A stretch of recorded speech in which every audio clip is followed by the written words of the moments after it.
Você já foi humilhada em público por causa da cor da sua pele? Era para ser só mais uma tarde abafada em Salvador. Andressa, grávida de 7 meses, entrou no restaurante de um shopping na Avenida Tancredo Neves, com aquele cansaço típico de quem carrega o mundo no ventre. A barriga alta mal cabia sob a blusa leve. Ela só queria um prato simples, arroz com feijão, para acalmar a fome e as dores nas costas. Mas bastou se sentar para sentir os olhares. A garçonete, uma mulher branca de coque apertado e expressão enjoada, chegou sem dar boa tarde. Lançou o cardápio na mesa como se Andressa tivesse invadido um espaço que não era dela. Tudo nela dizia: "Você não devia estar aqui." Andressa respirou fundo. Pediu com educação. E esperou. Demorou. Demorou muito. As mesas ao redor, mesmo as que chegaram depois, já estavam com pratos fumegando. Ela levantou a mão, tentou chamar. A garçonete veio, bufando. "Vai pedir ou vai ficar só ocupando mesa?" Andressa arregalou os olhos. Tentou manter a calma. "Eu pedi já faz mais de 20 minutos." A mulher deu um sorriso torto, olhou para a barriga e disparou alto para todo mundo ouvir. "Se não aguenta esperar, vai comer no self-service do térreo.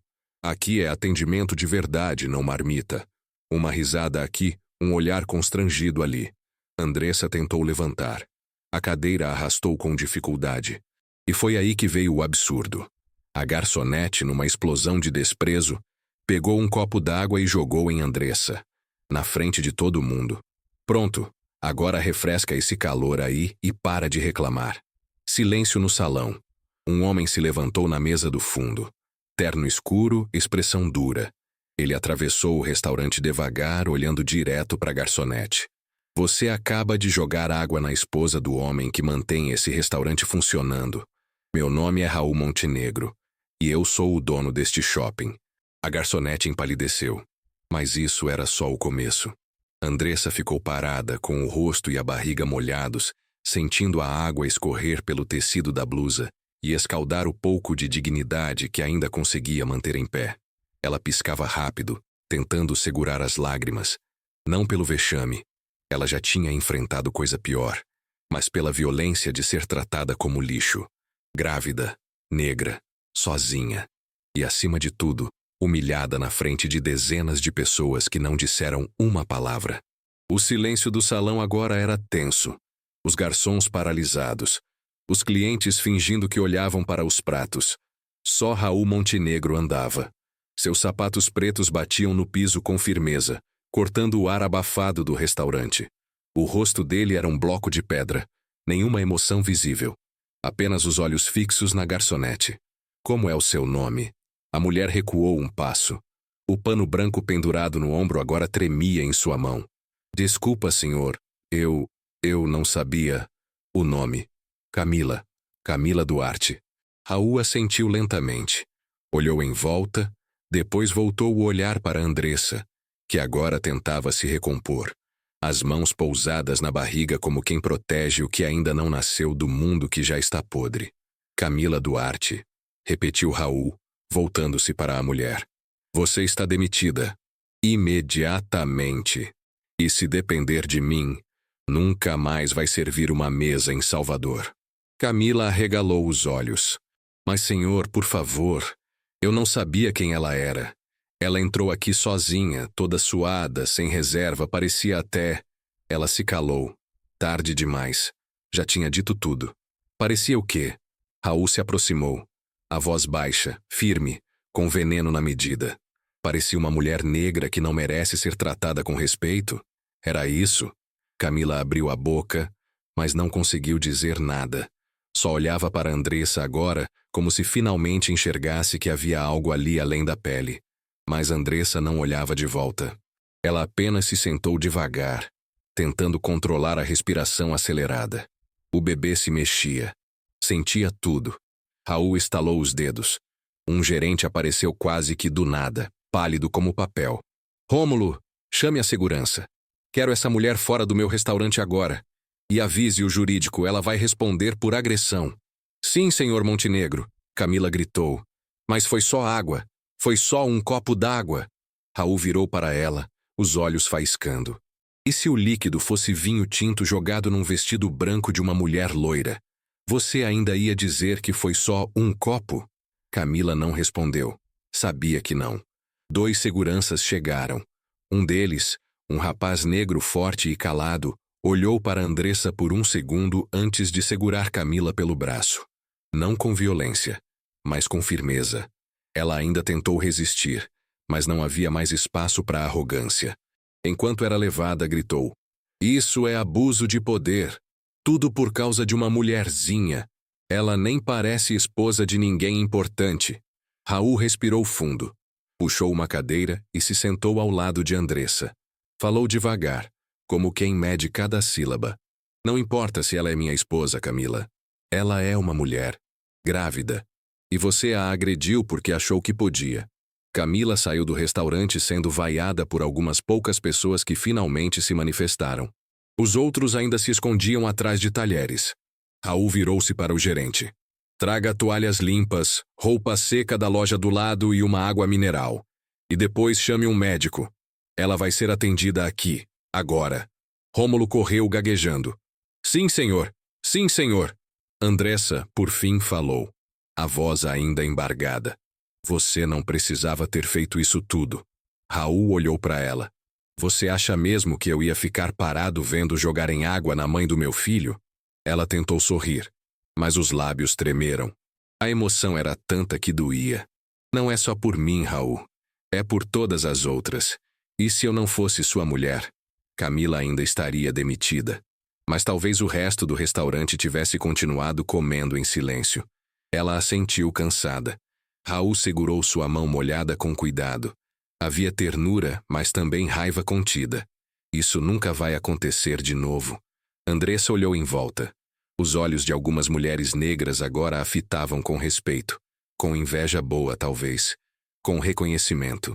Era como se, por um instante, ela tivesse se tornado espelho de todas. E por isso falou mais alto. Quantas Camilas ainda vão trabalhar em lugares como esse? Quantas vão continuar achando que podem cuspir na gente e sair impunes? O salão calou novamente. Não era mais vergonha. Era incômodo. Raul se levantou. "Rômulo, reúna toda a equipe. Agora. Eu quero todo mundo aqui em 5 minutos. O expediente está suspenso." Andressa arregalou os olhos. "O que você vai fazer?" Ele a olhou com uma seriedade inabalável. "Treinamento emergencial de racismo estrutural. Hoje. Aqui. E todo mundo vai passar por isso antes de voltar a trabalhar. Quem não quiser, que peça demissão agora." A equipe foi se reunindo aos poucos. Camisas brancas, aventais, olhos baixos. Alguns tentavam evitar olhar para Andressa. Outros pareciam envergonhados de si mesmos. Ninguém ousou protestar. Andressa permaneceu sentada. O médico chegou. A examinou ali mesmo. Confirmou que o bebê estava bem, que o susto não causara nenhum dano. Raul ficou o tempo todo ao lado dela. Quando o treinamento começou, foi Andressa quem pediu para falar primeiro. Pegou o microfone que um dos coordenadores trouxe às pressas e subiu num pequeno degrau ao lado do caixa. "Eu não sou palestrante nem ativista. Eu sou só uma mulher negra grávida, com fome, sede, e que queria ser tratada com o mínimo de respeito. Mas hoje eu fui lembrada que, para muita gente, a gente só vale alguma coisa quando tem sobrenome importante ou marido com dinheiro." Fez uma pausa. "E isso tem que acabar." Ela olhou nos olhos de cada funcionário ali. Não com raiva, mas com firmeza. "Vocês não têm ideia de quantas Andressas já saíram daqui caladas. E de quantas mais vocês ainda vão encontrar por aí. Por isso, antes de julgarem alguém pela roupa, pela pele, ou pela forma como ela entra num restaurante, pensem: e se fosse sua mãe, sua irmã, sua filha?" Silêncio total. Nem os talheres ousavam se mover. Eu poderia processar esse restaurante. Poderia fazer um escândalo. Mas hoje eu só quero uma coisa: que vocês se lembrem desse dia toda vez que forem servir alguém. Porque a diferença entre humilhar e acolher está num olhar. E vocês sabem disso. Desceu devagar. Raul a esperava com os braços abertos. No fundo do salão, um garçom negro jovem limpou uma lágrima com o punho. Outra funcionária, uma mulher morena de cabelos cacheados, se aproximou. "Dona Andressa, Eu peço desculpas por não ter feito nada. Eu vi tudo. E eu devia ter falado. Andressa a abraçou. Você ainda pode falar. Comece agora. E ali, naquele salão onde antes havia conivência, começou algo diferente. Um incômodo necessário. Um silêncio que não era mais cumplicidade, mas escuta. Algo estava mudando. E tudo começou com um copo d'água.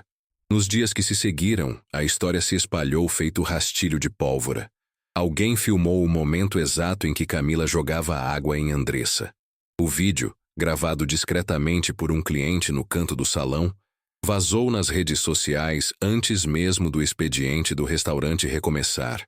Em poucas horas, já estava no Twitter, no Instagram, nos grupos de WhatsApp.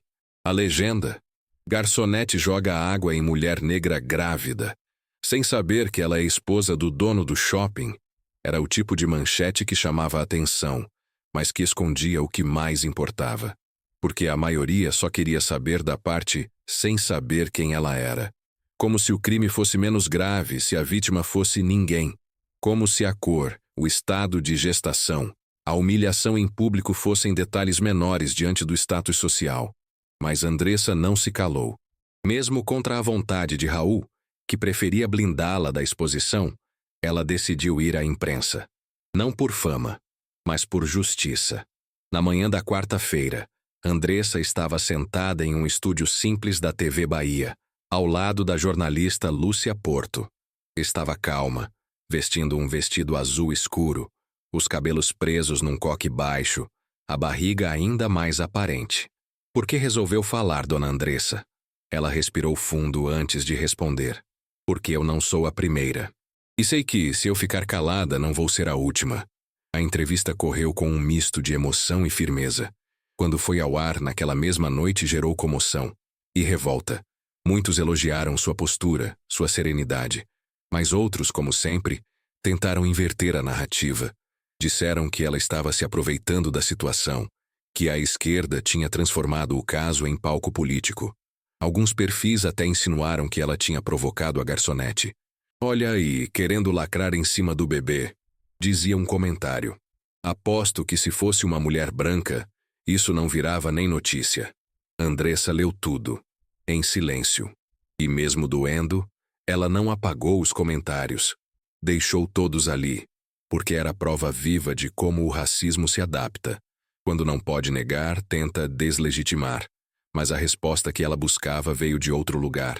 No sábado seguinte, uma fila se formava em frente ao restaurante onde tudo aconteceu. Mas ninguém estava ali para comer. Eram ativistas, mães com filhos no colo, senhoras com camisetas com frases como "não é só um copo d'água". A manifestação foi pacífica, mas barulhenta. Cantaram, dançaram, levaram cartazes, distribuíram panfletos sobre racismo institucional. Andressa não quis estar na linha de frente. Ficou numa pracinha próxima, observando tudo com Raul ao lado. Ela olhava para o movimento com um aperto no peito. Você sabe que isso nunca mais vai sair da nossa vida, né? Raul assentiu. E tudo bem. Tem coisa que precisa mesmo ficar. Você está com medo? Ele sorriu sem humor. Só do nosso filho nascer num mundo que ainda mede o valor das pessoas pela cor da pele. Ela segurou sua mão. Então a gente faz o possível para mudar isso. Mesmo que seja aos poucos. Enquanto isso, Camila Duarte desapareceu. Sumiu do mapa. Seu nome virou sinônimo de vergonha. Perdeu o emprego, foi exposta, recebeu ameaças. Algumas absurdas, outras violentas. Algumas pessoas começaram até a defendê-la por pena, dizendo que ninguém merece ter a vida destruída por um erro.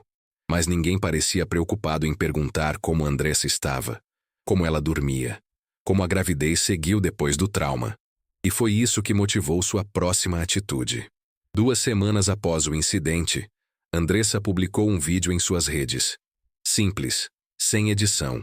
Ela estava sentada em uma poltrona, segurando o exame de ultrassom mais recente. Olhou para a câmera com olhos calmos. Eu não quero vingança, nunca quis. Mas justiça precisa ser feita. Porque se você joga água numa mulher negra grávida e só se arrepende quando descobre que ela é esposa de alguém importante, então o problema não é o erro. É a raiz dele. Ela fez uma pausa. Depois completou. E se vocês acham que o que aconteceu com a Camila é injusto, talvez estejam mais preocupados com o constrangimento da agressora do que com a dor da vítima. Pensem nisso. O vídeo viralizou em minutos. Muita gente, inclusive pessoas brancas que antes haviam ficado caladas, começaram a se manifestar em apoio. Influenciadores, artistas, jornalistas. Um deputado estadual entrou com uma proposta de projeto de lei para incluir formação obrigatória em diversidade racial em todos os estabelecimentos de serviço ao público da Bahia. Chamaram de Lei Andressa.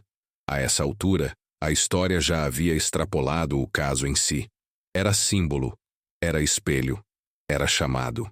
Mas enquanto o mundo falava, Andressa enfrentava batalhas silenciosas, o sono desregulado, as dores nas costas, a tensão alta, o medo constante de sair na rua e ser abordada, ou pior, reconhecida, gente demais olhando, murmurando, julgando. Em uma manhã qualquer, ela entrou em uma farmácia e percebeu 2 funcionários cochichando. Não disseram nada diretamente, mas ela viu os olhares. Um deles apontou discretamente para a barriga.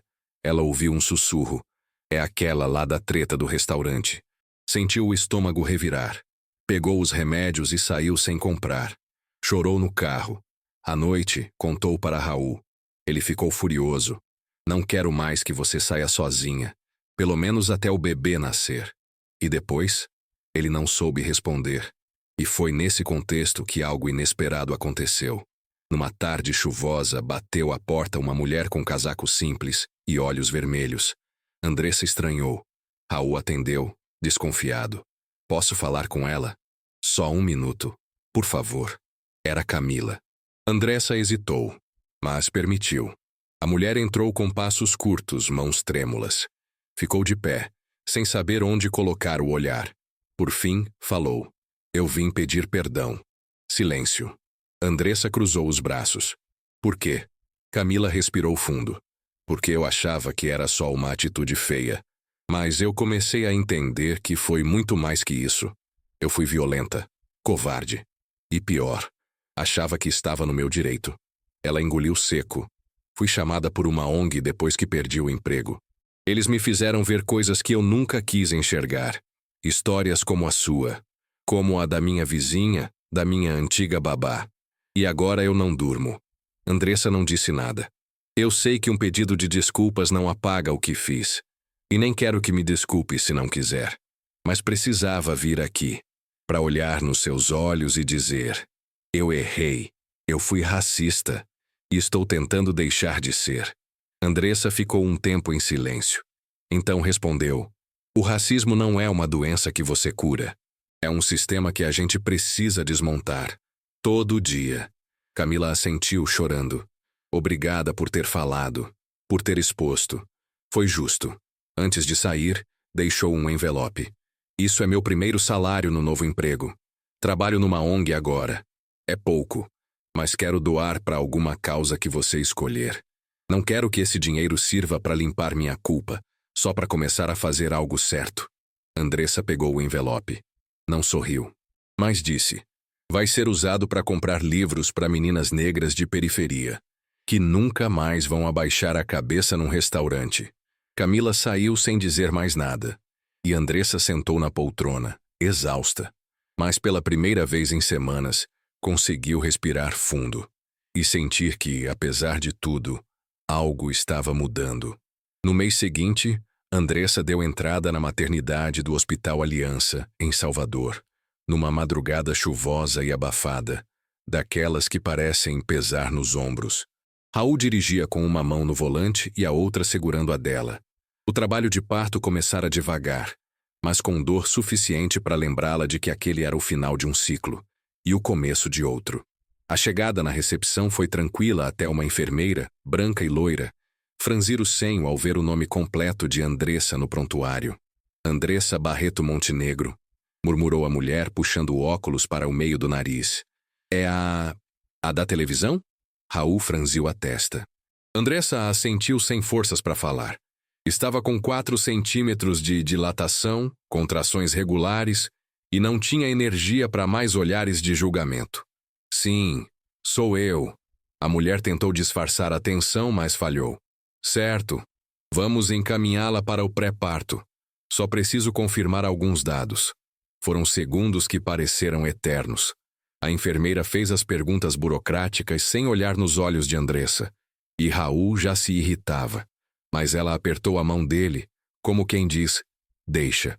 A essa altura, já tinha aprendido que certas violências vinham disfarçadas de procedimento.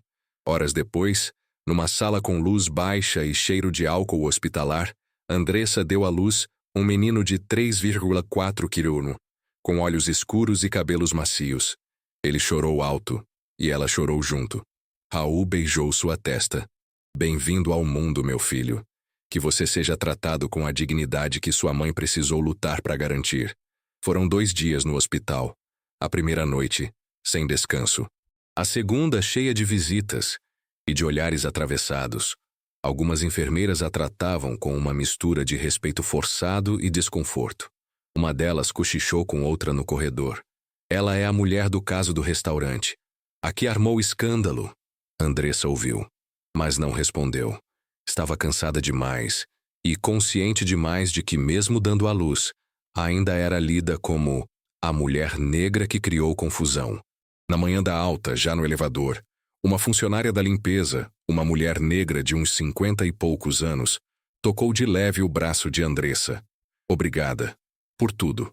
Meu nome é Lady. E eu vi sua entrevista. Chorei tanto. Você falou por mim também. Andressa sorriu com sinceridade pela primeira vez em dias. A gente precisa falar por todas nós, dona Lady, porque senão ninguém escuta. E agora escutam, porque você falou com coragem. Do lado de fora do hospital havia fotógrafos e repórteres. Raul se adiantou tentando protegê-los, mas Andressa, de novo, fez diferente. Ela segurou o bebê com firmeza, ajeitou o lençol azul que o cobria e caminhou devagar até a grade. Olhou nos olhos de uma repórter que tremia de ansiedade. Quer saber o nome dele? A repórter assentiu surpresa. Kal-El, em homenagem à força que nasce mesmo quando o mundo quer esmagar a gente. O clique das câmeras pareceu uma salva de palmas, mas Andressa não sorriu. Ela estava firme, como uma muralha, como uma raiz que fincou de vez. Nos dias seguintes, recusou todos os convites para aparecer em talk shows ou entrevistas ao vivo. Disse que sua prioridade agora era o filho, e a criação dele seria também um ato político. Criar um menino negro num país que o teme antes de conhecê-lo era missão de resistência. Ainda assim, a repercussão não cessava. A Lei Andressa, que antes era apenas proposta, começou a tramitar com força. A Câmara Municipal de Salvador aprovou em primeira votação um projeto que obrigava restaurantes, bares e estabelecimentos comerciais a treinarem seus funcionários sobre racismo institucional e atendimento igualitário. Os sindicatos patronais chiaram. Alguns donos de restaurante alegaram interferência indevida na liberdade de contratar. Um deles chegou a ir à imprensa dizer que não era papel do setor privado reeducar a sociedade. E Andressa respondeu. Num artigo publicado no Correio, escreveu: talvez não seja papel do setor privado reeducar a sociedade, mas é sim responsabilidade de cada empresa garantir que suas portas não sejam trincheiras de preconceito. Quando você paga para ser servido, não está pedindo favor, está exercendo um direito, e o mínimo que se espera é humanidade. A repercussão foi imensa. O artigo foi compartilhado por colunistas, professores e até mesmo por alguns políticos que antes evitavam se posicionar. E entre esses compartilhamentos, algo inesperado aconteceu. A própria Camila Duarte compartilhou o texto, com uma legenda simples. Aprendi mais lendo esse texto do que em anos de convivência cega. Continuo tentando desconstruir o que um dia achei normal. Mais uma enxurrada de comentários. Uns aplaudindo, outros acusando oportunismo. Mas Andressa, novamente, não comentou. Nem curtiu. Apenas viu. Sabia que a luta não era sobre seguidores, era sobre consistência.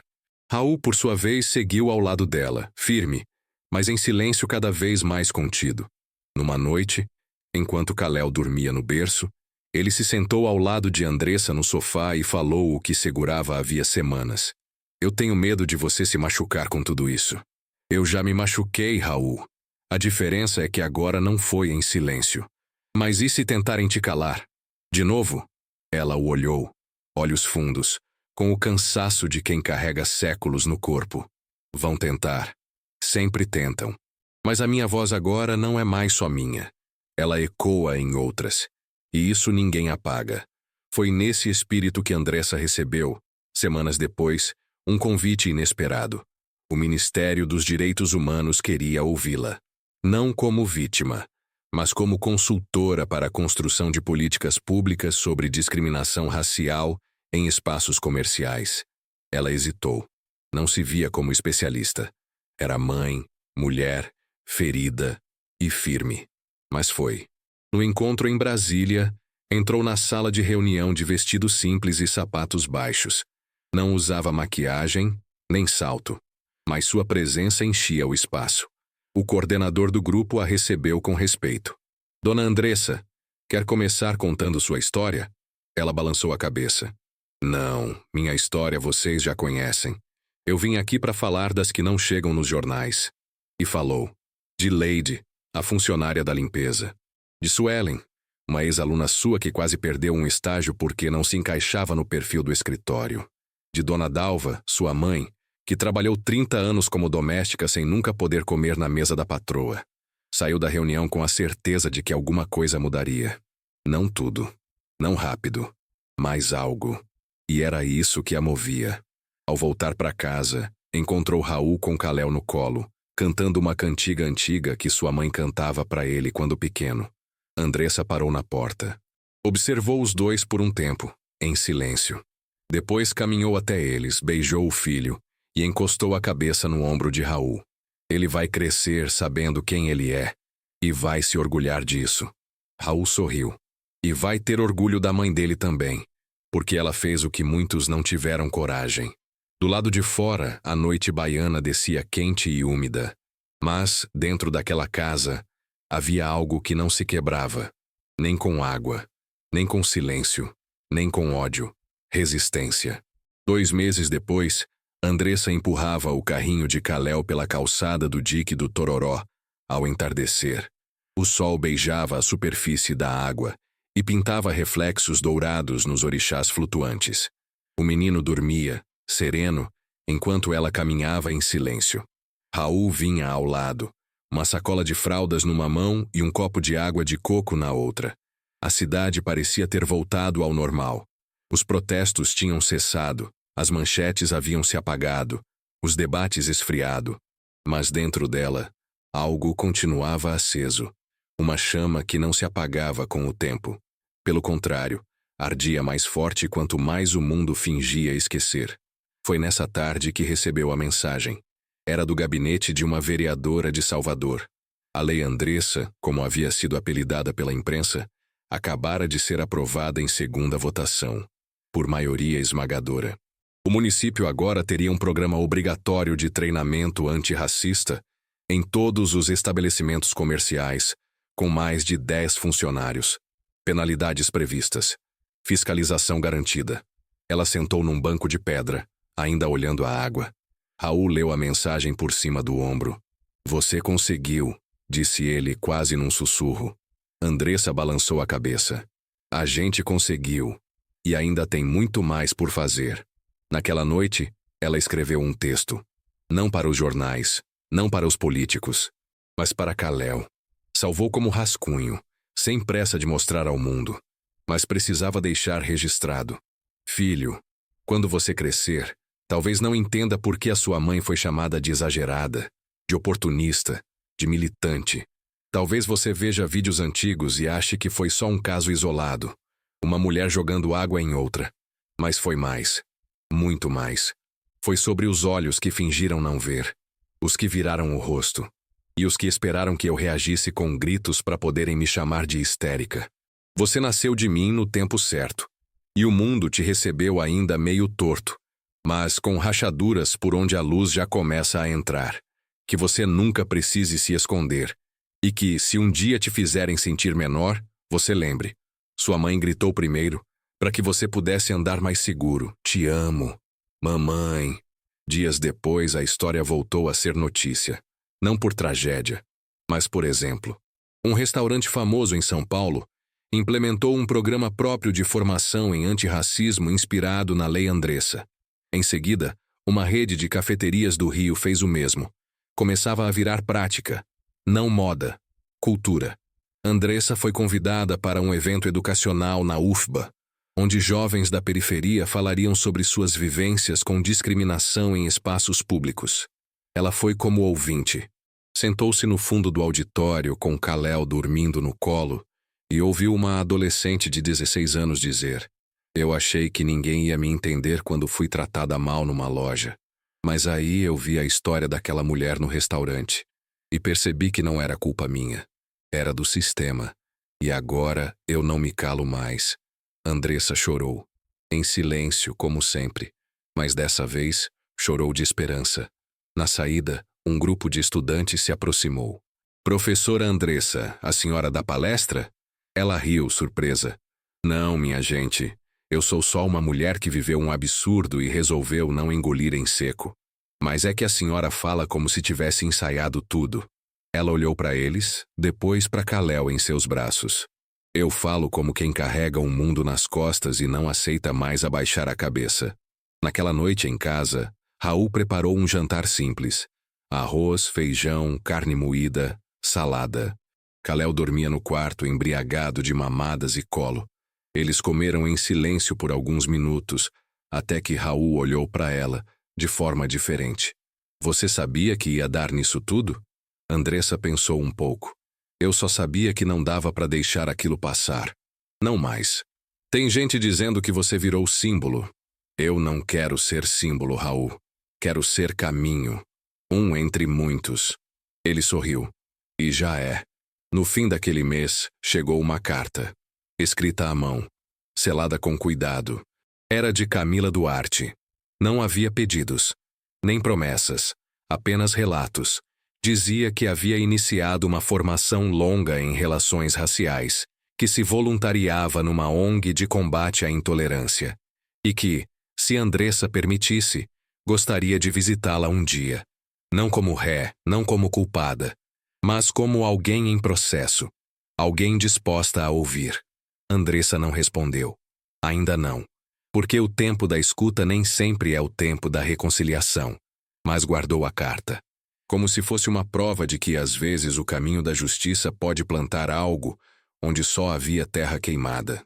Na varanda de casa, olhando o céu escurecer, Andressa segurou Kalel no colo e falou baixinho: "Que você cresça num mundo onde pedir respeito não seja resistência, seja o normal, e que nenhuma mulher grávida precise passar pelo que eu passei para provar que merece existir com dignidade." Ela olhou para o horizonte e respirou fundo. A luta dela não tinha nome de mártir, nem trilha sonora de filme. Era cotidiana, discreta, firme, mas tinha raiz. E o que tem raiz, cresce.